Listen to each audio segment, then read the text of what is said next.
Good morning दोस्तों, स्वागत है आपका आज के मुख्य समाचारों में। जी हाँ दोस्तों, आपको यहाँ पर देखने को मिलेंगी सुबह से लेकर शाम तक की तमाम बड़ी खबरें मुख्य समाचार ब्रेकिंग न्यूज अपडेट्स के रूप में। तो दोस्तों, आप सभी लोगों से रिक्वेस्ट है इस वीडियो को ज़्यादा से ज़्यादा लाइक और शेयर करें। तो चलिए दोस्तों, जान लेते हैं आज की पहली बड़ी खबर। सुखोई और मिराज हुए क्रैश, एक पायलट की मौत। ग्वालियर से उड़े मुरैना में टकराए मिराज वहीं और सुखोई 90 किलोमीटर दूर भरतपुर में गिरा। जी हाँ दोस्तों, शनिवार सुबह बड़ा हादसा हुआ, लेकिन इसके बारे में पूरी जानकारी मिलने में 2.5 घंटे से भी अधिक का वक्त लग गया। दरअसल दोस्तों, एयरफोर्स के 2 फाइटर प्लेन सुखोई 30 और मिराज 2000 शनिवार सुबह 10 बजे से लेकर 10:30 बजे के बीच ग्वालियर के पास आपस में टकराकर क्रैश हो गए। सुखोई पर 2 और मिराज पर 1 पायलट सवार थे। हादसे में सुखोई के दोनों पायलट इजेक्ट होने में कामयाब रहे, लेकिन मिराज के पायलट की मौत हो गई।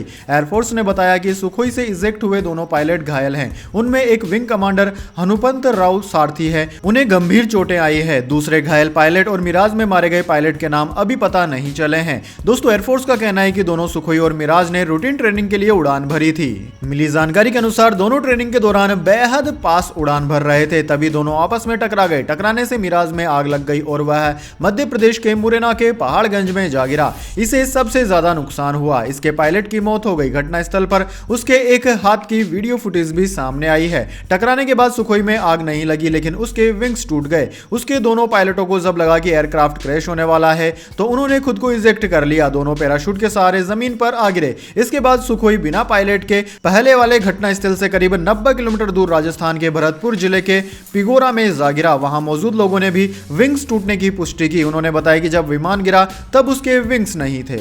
इसके बाद दोस्तों, अगली बड़ी खबर। राष्ट्रपति भवन का मुगल गार्डन अब कहलाएगा अमृत उद्यान। आम लोगों के लिए 31 जनवरी से खुलेगा। जी हां दोस्तों, राष्ट्रपति भवन के अंदर बने फूलों की विभिन्न किस्मों के लिए मशहूर मुगल गार्डन को लेकर बड़ी खबर सामने आई है। अब मुगल गार्डन का नाम बदलकर अमृत उद्यान कर दिया गया है। आज के बाद से इसे इसी नाम से जाना जाएगा। दोस्तों, जानकारी के मुताबिक हर साल की तरह इस बार भी अमृत उद्यान 31 जनवरी से आम लोगों के लिए खुल रहा है। यह 26 मार्च तक खुला रहेगा। अमृत उद्यान यानी कि मुगल गार्डन में हर साल देश विदेश से लोग फूलों की खूबसूरती देखने पहुंचते हैं। राष्ट्रपति भवन की ओर से दी गई जानकारी में बताया गया है कि देश में मनाए जा रहे आजादी के अमृत महोत्सव के चलते सरकार ने मुगल गार्डन का नाम बदलकर अमृत उद्यान कर दिया है। अब इसे इसी अमृत उद्यान नाम से जाना जाएगा। दोस्तों, आपकी जानकारी के लिए बता दें, पहले भी दिल्ली में कई सड़कों और मार्गों के नामों को बदला गया है। इसके बाद दोस्तों, अगली बड़ी खबर। बजट 2023 बजट से पहले अमेरिका की बड़ी मांग। टैक्स को लेकर सीतारमण से कर दी ऐसी गुजारिश। जी हां दोस्तों, देश में कुछ ही दिनों में केंद्रीय बजट पेश किया जाने वाला है। इसी बीच भारत में प्रत्यक्ष और अप्रत्यक्ष टैक्सेशन सिस्टम को सरल और युक्ति संगत बनाने की जरूरत है, ताकि वैश्विक निवेशकों का भरोसा हासिल करने के साथ प्रत्यक्ष विदेशी निवेश बढ़ाया जा सके। आम बजट पेश किए जाने से पहले अमेरिका स्थित एक अग्रणी पैरोकारी समूह ने केंद्रीय वित्त मंत्री निर्मला सीतारमण से यह अनुरोध किया है कि प्रत्यक्ष कर आयकर, पूंजीगत लाभ कर या प्रतिभूति लेन देन कर के रूप में हो सकते हैं। दूसरी ओर जीएसटी, सीमा शुल्क या वेट जैसे अप्रत्यक्ष कर किसी भी सामान या सेवाओं को खरीदने के लिए सभी अंतिम उपभोक्ता पर लगाए जाते हैं। इसके बाद दोस्तों, अगली बड़ी खबर। अडानी ग्रुप के कारण एलआईसी को लगा तगड़ा झटका। 2 दिन में 16,580 करोड़ रुपए हो गए स्वाहा। जी हां दोस्तों, शेयर बाजार के हंगामे के बीच हिंडनबर्ग रिसर्च रिपोर्ट ने अडानी ग्रुप के शेयरों को और नुकसान पहुंचाया है। पिछले 2 सत्रों में अडानी समूह के शेयरों ने काफी गिरावट दर्ज की, जिससे इसके खुदरा और संस्थागत निवेशकों को भारी नुकसान हुआ है। भारतीय जीवन बीमा निगम यानी कि एलआईसी एक ऐसा घरेलू संस्थागत निवेशक डीआईआई है जिसकी अडानी समूह के शेयरों में बड़ी हिस्सेदारी है। पिछले 2 दिनों में एलआईसी को अडानी ग्रुप के शेयरों के कारण 16,580 करोड़ रुपए का नुकसान हुआ है। दोस्तों, पिछले 2 दिनों में इन 16,580 करोड़ रुपए के नुकसान में से एलआईसी ने अडानी समूह के एक स्टॉक अडानी टोटल गैस में 6,232 करोड़ रुपए का नुकसान लिया, जिसमें इसकी 5.96% हिस्सेदारी है। अडानी ग्रुप के शेयरों के कारण एलआईसी को भारी नुकसान पहुंचा है।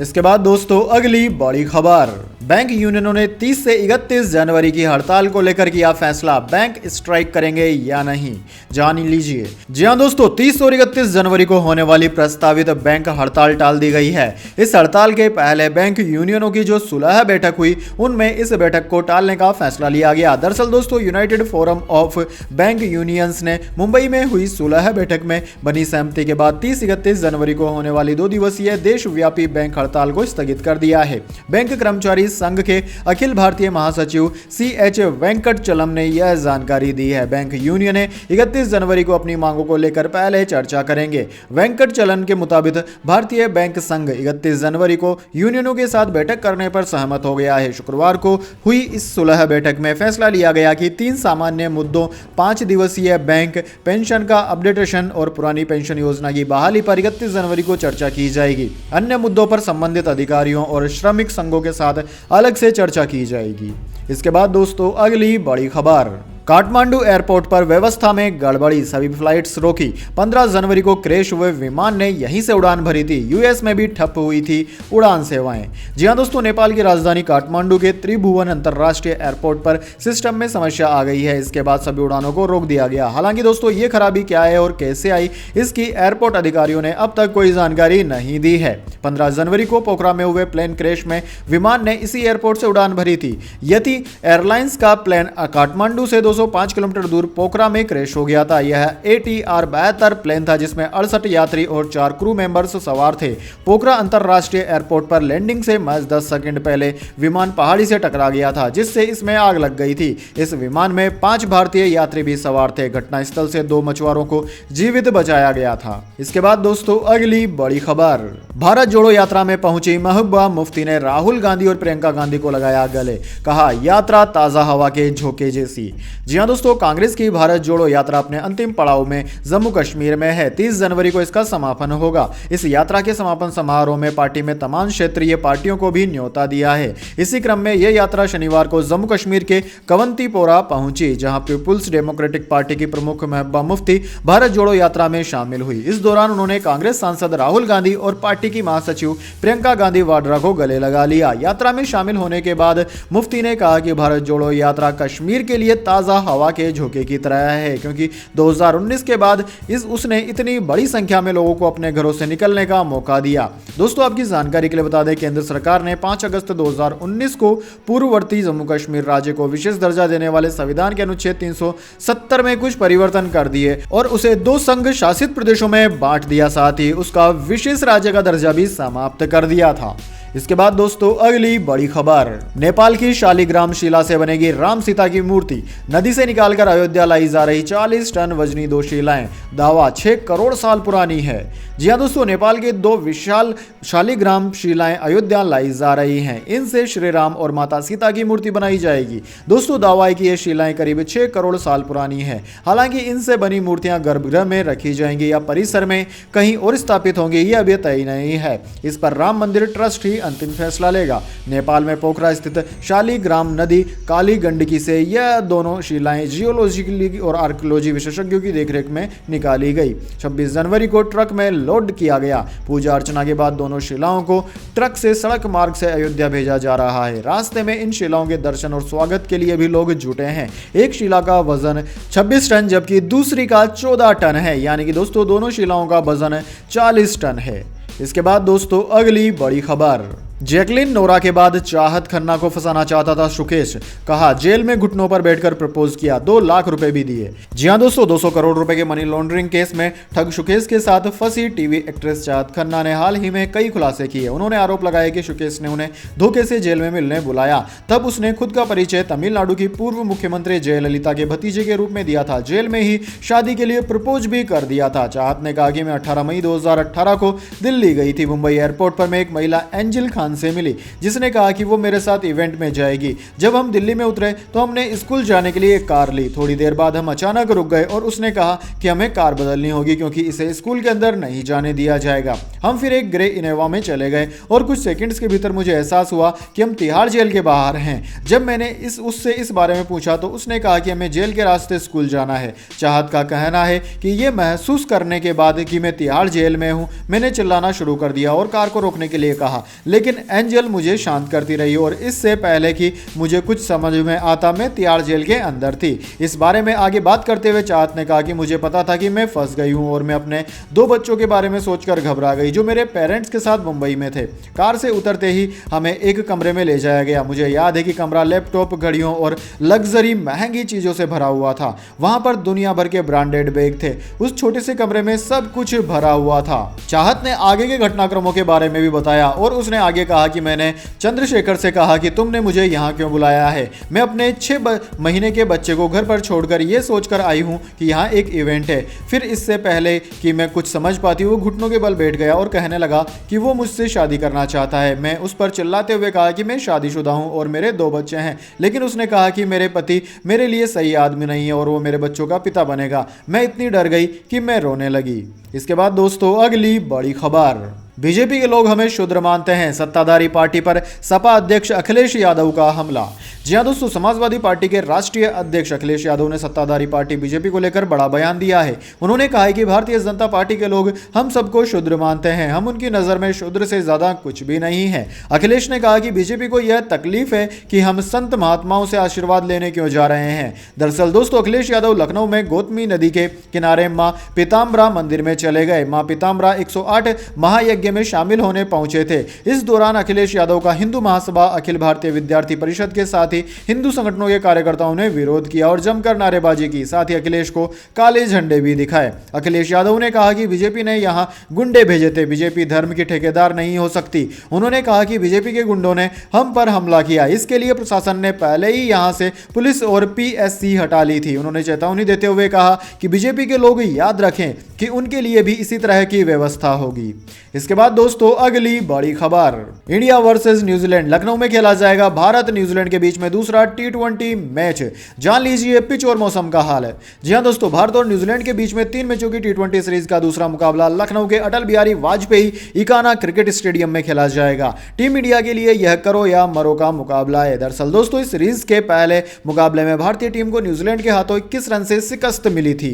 ऐसे में दोस्तों, भारतीय टीम को सीरीज बचाने के लिए हर हाल में लखनऊ में होने वाला T20 मुकाबला जीतना है। लखनऊ के इकाना क्रिकेट स्टेडियम में अब तक 5 T20 इंटरनेशनल मुकाबले खेले जा चुके हैं। यहां हर बार पहले बल्लेबाजी करने वाली टीम को जीत मिली है। यह सभी जीत कुछ हद तक एक तरफा ही रही है। ऐसे में साफ है कि इस विकेट पर पहले बल्लेबाजी करने वाली टीम को ज्यादा मदद मिलती रही है। हालांकि रात में दूसरी पारी में ओस गेंदबाजों को परेशान कर सकती है। ऐसे में कप्तान के लिए टॉस जीतकर कोई भी फैसला लेना आसान नहीं होगा। इसके बाद दोस्तों जाने अगली बड़ी खबर, लेकिन उससे पहले मेरी आपसे एक छोटी सी रिक्वेस्ट है। अगर दोस्तों आपको अभी तक हमारी न्यूज पसंद आई है तो इसे एक छोटा सा लाइक जरूर दे दीजिए, और अगर आपको पसंद नहीं आई है तो बेशक आप डिसलाइक भी कर सकते हैं, लेकिन दोस्तों लाइक और डिसलाइक जरूर कीजिए, क्योंकि दोस्तों यही हमारी मेहनत का फल होता है और इसी से हमें पता चलता है कि आपको हमारी वीडियोस पसंद आ रही है या नहीं। तो चलिए दोस्तों जान लेते हैं आज की अगली बड़ी खबर। पठान की वर्ल्ड वाइड कमाई 300 करोड़ पर पहुंची। पहले 3 दिन में सबसे ज्यादा कमाने वाली बॉलीवुड फिल्म बनी। सुल्तान और बाहुबली 2 को पीछे छोड़ा। जी हां दोस्तों, तीसरे दिन भी पठान की रिकॉर्ड तोड़ कमाई जारी है। ट्रेड एनालिस्ट तरण आदर्श की रिपोर्ट के मुताबिक फिल्म ने शुक्रवार को 38 करोड़ की कमाई की। सभी भाषाओं में फिल्म की कुल कमाई देखी जाए तो इसने अब तक देश में 165 करोड़ का बिजनेस कर लिया है। वहीं दोस्तों वर्ल्ड वाइड कलेक्शन 300 करोड़ के पास जा पहुंचा है। शनिवार और रविवार को फिल्म के 50 करोड़ से ज्यादा कलेक्शन करने के आसार हैं। रिपोर्ट्स के मुताबिक फिल्म ने तीसरे दिन वर्ल्ड वाइड 80 से 100 करोड़ के बीच कलेक्शन किया। दोस्तों डोमेस्टिक बॉक्स ऑफिस के साथ साथ फिल्म ग्लोबल बॉक्स ऑफिस पर भी शानदार कमाई कर रही है। फिल्म ने 2 दिन में 220 करोड़ का कलेक्शन कर डाला। अब बॉक्स ऑफिस इंडिया की रिपोर्ट के मुताबिक फिल्म ने तीसरे दिन 80 से 100 करोड़ के बीच बिजनेस किया है। इस हिसाब से फिल्म की कुल कमाई 300 करोड़ तक हो गई है। हालांकि इसके ऑफिशियल आंकड़े आना अभी बाकी हैं। इसके बाद दोस्तों अगली बड़ी खबर, गूगल क्रोम में आया कमाल का अपडेट, सेट कर पाएंगे फेस आईडी या फिंगरप्रिंट लॉक। जी हां दोस्तों, अगर आप भी मोबाइल फोन पर गूगल क्रोम का इस्तेमाल खूब करते हैं तो आपके लिए एक अच्छी खबर है। दरअसल दोस्तों गूगल क्रोम ने इनकॉग्निटो मोड के लिए फिंगरप्रिंट लॉक फीचर जारी किया है, यानी कि जब आप इनकॉग्निटो मोड से बाहर आएंगे तो दोबारा इसमें जाने के लिए आपको फिंगरप्रिंट की जरूरत होगी। एक तरह से ये फीचर आपको ब्राउजिंग अनुभव को और बेहतर बनाएगा। दोस्तों गूगल क्रोम ने ये फीचर इनकॉग्निटो मोड के लिए जारी किया है, जो सिर्फ एंड्रॉइड फोन और टैबलेट यूजर्स के लिए है। एक बार जब आप इस फीचर को ऑन कर देंगे तो ब्राउजर से बाहर आते ही इस पर फिंगरप्रिंट लॉक लग जाएगा और आपके अलावा कोई भी व्यक्ति इसे खोल नहीं पाएगा। ब्राउजर पर दोबारा जाने के लिए आपको फिंगरप्रिंट की जरूरत होगी। दरअसल दोस्तों सरल भाषा में आप इसे इस तरीके से समझ सकते हैं कि जिस तरह व्हाट्सएप में फिंगरप्रिंट लॉक काम करता है, ठीक उसी तरह अब आपको गूगल क्रोम के इनकॉग्निटो मोड पर भी यह काम करेगा, यानी कि कोई भी आपकी सर्च हिस्ट्री नहीं देख पाएगा या फिर किन किन चीजों को आपने, किन किन टैब को आपने खोल रखा है, वह भी कोई भी व्यक्ति नहीं देख पाएगा। इसके बाद दोस्तों अगली बड़ी खबर, शादी सीजन में सस्ता हो गया सोना, चांदी हुई महंगी, जान लीजिए कीमतें। जी हाँ दोस्तों, बाजार में सोना सस्ता हो गया है। दिल्ली सराफा बाजार में सोने की कीमतों में गिरावट देखने को मिली है। इसके साथ ही चांदी की कीमतों में आज तेजी रही। इंटरनेशनल लेवल में सोने की कीमतों में गिरावट की वजह से घरेलू बाजार में सोने में मामूली गिरावट देखने को मिली। आज सोना 57,000 के नीचे फिसल गया। दोस्तों, दिल्ली सराफा बाजार में सोने का भाव 70 रुपए की गिरावट के साथ 56,852 रुपए प्रति 10 ग्राम पर रह गया। वहीं दोस्तों, कारोबारी क्षेत्र में सोना 56,912 रुपए प्रति 10 ग्राम के भाव पर बंद हुआ। इसके साथ ही चांदी की कीमत 451 रुपए की तेजी के साथ 68,874 रुपए प्रति किलोग्राम पर बंद हुई। इसके बाद दोस्तों, अगली बड़ी खबर, पाकिस्तानी सह नहीं पाएंगे ऐसा झटका, सड़कों पर होंगे दंगे, पाकिस्तानी मंत्री की चेतावनी। दरअसल दोस्तों, पाकिस्तान की डगमगाती अर्थव्यवस्था अब डूबने के बेहद करीब पहुंच गई है। हाल ही में फाइनेंशियल टाइम्स की रिपोर्ट में इस बात की चेतावनी दी गई कि पाकिस्तान की अर्थव्यवस्था पतन की तरफ है। पाकिस्तान के विदेश मुद्रा भंडार में भारी कमी आई है, जिस कारण सामान से भरे हजारों कंटेनर बंदरगाहों पर अटके हैं। पाकिस्तान अगर अंतर्राष्ट्रीय मुद्रा कोष से मदद के लिए उसके बेल आउट प्रोग्राम को स्वीकार करता है तो पाकिस्तान के योजना मंत्री एहसान इकबाल के अनुसार सड़कों पर दंगे होंगे। ब्रिटेन के अखबार फाइनेंशियल टाइम्स में एक रिपोर्ट प्रकाशित की गई है, जिसमें विश्लेषकों ने चेतावनी दी है कि पाकिस्तान जल्द ही श्रीलंका बन सकता है। पाकिस्तान की आर्थिक स्थिति अस्थिर होती जा रही है और सामानों की किल्लत भी बढ़ती जा रही है। श्रीलंका में भी पहले विदेशी मुद्रा भंडार की कमी के कारण सामानों की भारी किल्लत हुई थी और मई में जाकर वो डिफॉल्टर हो गया था।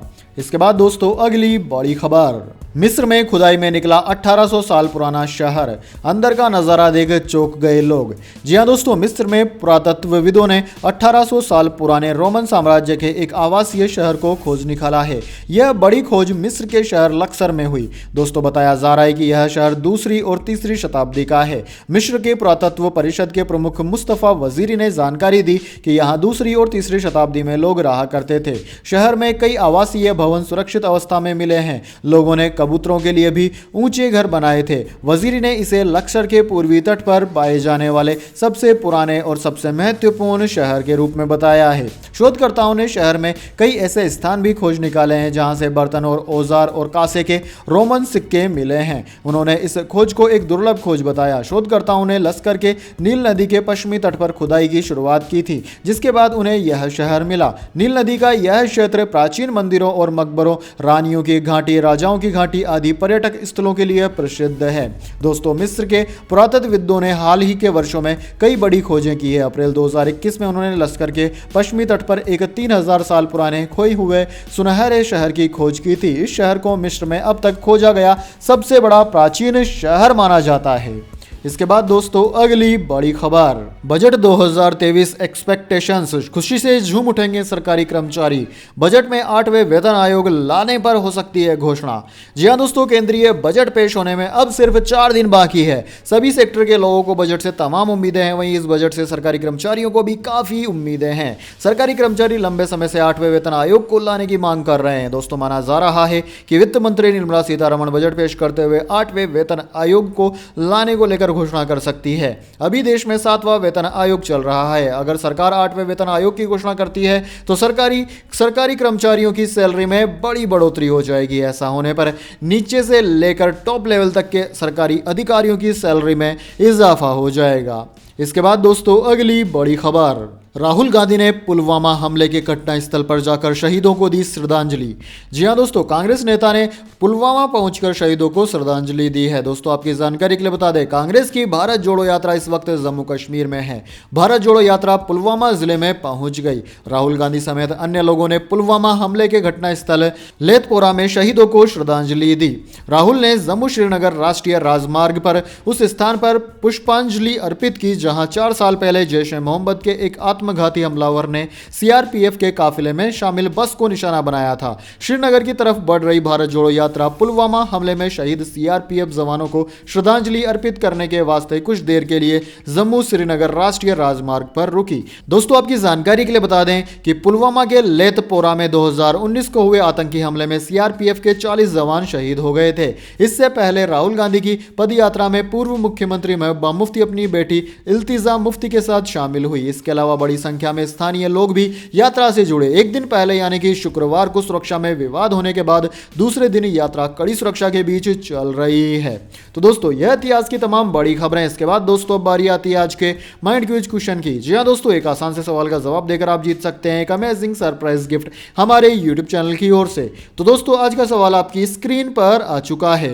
मोबाइल फोन बनाने वाली भारत की दो कंपनियां कौन सी है? जी हाँ दोस्तों, अगर आप जानते हैं किन्हीं भी दो भारत की स्वदेशी मोबाइल फोन निर्माता कंपनियों का नाम तो जल्दी से कमेंट बॉक्स में लिख दीजिए। अगर दोस्तों आपका जवाब होता है एकदम सही और आप चुन लिए जाते हैं लक्की विजेता के रूप में, तो आपको मिल सकता है एक अमेजिंग सरप्राइज गिफ्ट हमारे यूट्यूब चैनल की ओर से। साथ ही दोस्तों अगर आप यूट्यूब पर काम करके पैसे कमाना चाहते हैं तो एंड स्क्रीन में आपकी स्क्रीन पर जो वीडियो दिख रहा है, इस वीडियो को प्ले करके आप जान सकते हैं किस तरीके से आप लाखों रुपए यूट्यूब के माध्यम से कमा सकते हैं। धन्यवाद। इस तरह की कामी खबरों के लिए आप हमारे यूट्यूब चैनल को सब्सक्राइब कर सकते हैं। जय हिंद, जय भारत।